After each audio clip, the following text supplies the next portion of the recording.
দেশ থেকে বিদেশ, খেলা থেকে বিনোদন, সব ধরনের খবর নিয়ে আমি মিঠু শুরু করছি নজরের দুনিয়া। লেক ভিউ হাসপাতাল, সময় অসময় সব সময় আমাদের পরিষেবা modular OT, paediatric surgery, plastic surgery, general surgery, neuro surgery, urology, gastroenterology, gynaecology, orthopaedic, ENT, chest সমস্ত অভিজ্ঞ চিকিৎসকদের দ্বারা চিকিৎসা করা হয়।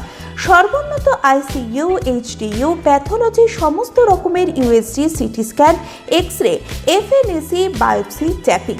শুধুমাত্র আমরাই পারি স্বল্প মূল্যে অত্যাধুনিক প্রযুক্তির চিকিৎসা, কলকাতা ও হায়দ্রাবাদের বিশেষজ্ঞ চিকিৎসকদের সুপরামর্শ, নিজস্ব ফার্মাসিতে 20% ছাড়ে ওষুধ, প্রতি রবিবার প্রসূতি মায়েদের বিনামূল্যে ইউএসজি পরিষেবা। ঠিকানা লেক ভিউ হাসপাতাল, লালদিঘি মোহনা বাসস্ট্যান্ডের পিছনে, বহরমপুর, মুর্শিদাবাদ। পাক অধিকৃত কাশ্মীর ভারতেরই অংশ, বাণিজ্য চুক্তির ঘোষণার পর মানচিত্র প্রকাশ ট্রাম্পের, বার্তা চীনকেও। বাণিজ্য চুক্তি নিয়ে যৌথ বিবৃতির পরেই সমগ্র ভারতীয় ভূখণ্ডকে চিহ্নিত করে একটি মানচিত্র প্রকাশ করল আমেরিকার ডোনাল্ড ট্রাম্পের প্রশাসন।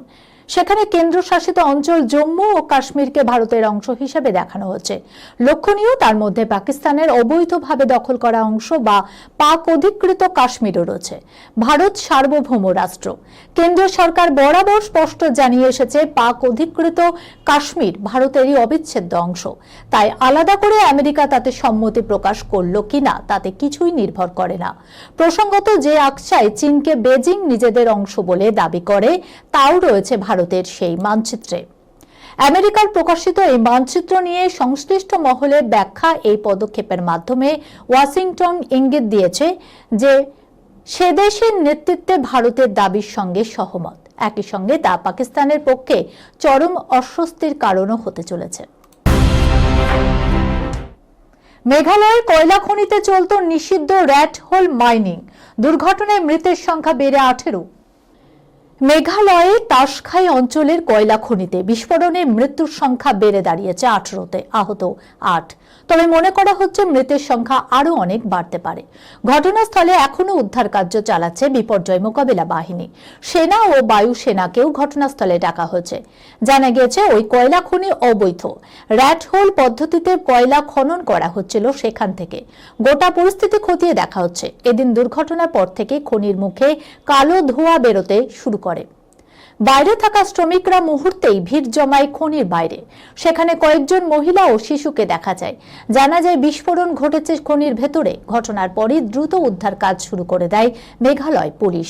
মৃত শ্রমিকদের দেহ ময়নাতদন্তের জন্য পাঠানো হয়েছে। জানা গিয়েছে, ওই অবৈধ কয়লা খনিতে র্যাট হোল পদ্ধতিতে খনন চলছিল। স্থানীয় ও পরিযায়ী দুই ধরনের শ্রমিকই কাজ করছিলেন। অনলাইনে খাবার অর্ডার ভিখারির সঙ্গে টিপসও দিল হতভাগ ডেলিভারি বয়। এই ভিডিওকে ঘিরে শোরগোল নেটপাড়ায়। ফুড ডেলিভারি অ্যাপের সঙ্গে এখন সকলেই পরিচিত। মাঝরাতেও এখন এক ক্লিকে বাড়ির সামনে হাজির হয়ে যায় পছন্দের খাবার। কিন্তু তাই বলে ভিখারিরও ফুড ডেলিভারি অ্যাপ? শুনতে অদ্ভুত লাগলেও এমনই ঘটনার সাক্ষী হয়েছেন এক ডেলিভারি বয়। খাবার ডেলিভারি দিতে গিয়ে তিনি দেখেন অর্ডার করেছেন এক ভিখারি। এখানে শেষ নয়, 50 টাকার টিপসও নাকি দিয়েছেন তিনি। সোশ্যাল মিডিয়ায় ভাইরাল সেই ভিডিও। ব্যাপারটা ঠিক কি? সম্প্রতি ইনস্টাগ্রামে এক যুবক একটি ভিডিও পোস্ট করেন। সেখানে দেখা যায়, ডেলিভারি লোকেশনে পৌঁছে ক্রেতাকে ফোন করছেন তিনি। তারপরই তার নজরে পড়ে কম্বল মুড়ি দিয়ে কে ব্যক্তি ফুটপাতে শুয়ে রয়েছেন। আচমকা জানান তিনি নাকি খাবার অর্ডার করেছেন। একথা শুনে হতভম্ব হয়ে যায় ডেলিভারি বয়। ওই ভিখারিকে আবার যুবক জিজ্ঞাসা করে যে সেই কি সত্যি খাবার অর্ডার দিয়েছেন। অর্ডারের বিষয়টা নিশ্চিত করে পাল্টা তিনি প্রশ্ন ছড়েন, কেন আমায় কি অর্ডার দেওয়া উচিত নয়? সঙ্গে সঙ্গে খাবারটি ডেলিভারি বয় ভিখারির হাতে তুলে দেয়। বিষয়টা এখানেই কিন্তু শেষ নয়, আরও এক চমকে দেওয়া মতো খবর রয়েছে। এই ভিখারি ডেলিভারি বয়কে 50 টাকার টিপসও দেয়। এরপরই গোটা ঘটনার ভিডিও পোস্ট করে ডেলিভারি বয়। মেজর রাম হয়ে পর্দায় ফিরছেন শাহরুখ খান। मैं हूं ना ছবির সিকুয়েলে দৌত্য চরিত্রে বাদশা। পর্দায় তার কারিশমা চাক্ষুষ করার জন্য অপেক্ষার প্রহর গোনেন আপামর সিনে প্রেমীরা। তিনি আর কেউ নন, বলিউডের বাদশা শাহরুখ খান। তার আগামী ছবি কিং নিয়ে এমনিতেই উন্মাদনার পারদ চড়ছে অনুরাগী মহলে।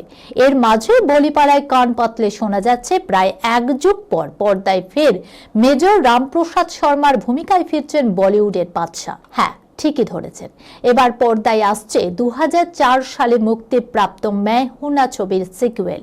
ফারাহ খানের এই ছবির প্রসঙ্গ উঠলেই শাহরুখের গ্র্যান্ড এন্ট্রির কথা মনে পড়ে যেতে বাধ্য। রেল স্টেশনে প্ল্যাটফর্ম ধরে শাহরুখ খানের সেই রাজার হালে হেঁটে আসা আজও ঝড় তোলে তার অনুরাগীদের মনে। আর সেই ছবিই নাকি এবার সিকুয়েল আকারে আসছে পর্দায়। সম্প্রতি এক সর্বভারতীয় সংবাদ মাধ্যমে শোনা যাচ্ছে 2004 সালের ছবি मैं हूं নার সিকুয়েলে ফের পর্দায় নিয়ে আসছেন পরিচালক ফারাহ খান। শুধু তাই নয়, এই ছবিতে দর্শকের জন্য থাকবে বড় চমকও। এই ছবির সিকুয়েলে নাকি দৈত্য ভূমিকায় দেখা যাবে শাহরুখকে, যা দর্শকের জন্য বড় এক চমক। ইতিমধ্যেই নাকি এই ছবির চিত্রনাট্য নির্মাণের কাজও শুরু করেছেন ফারাহ। এখানে শেষ নয়, আগের মতোই যে এই ছবির সিকুয়েলে দেশাত্মবোধকে তুলে ধরা হবে এমনটাও শোনা যাচ্ছে। ছবিতে দেশাত্মবোধের পাশাপাশি থাকবে রোম্যান্স, কমেডি এবং অ্যাকশনের মতো নানান উপজীব্য। এই খবরের সঙ্গে শেষ করলাম আজকের নজরের দুনিয়া। আপনারা দেখছেন টিভি 24 বাংলা, সংবাদ বিনোদন সারাদিন সারাক্ষণ।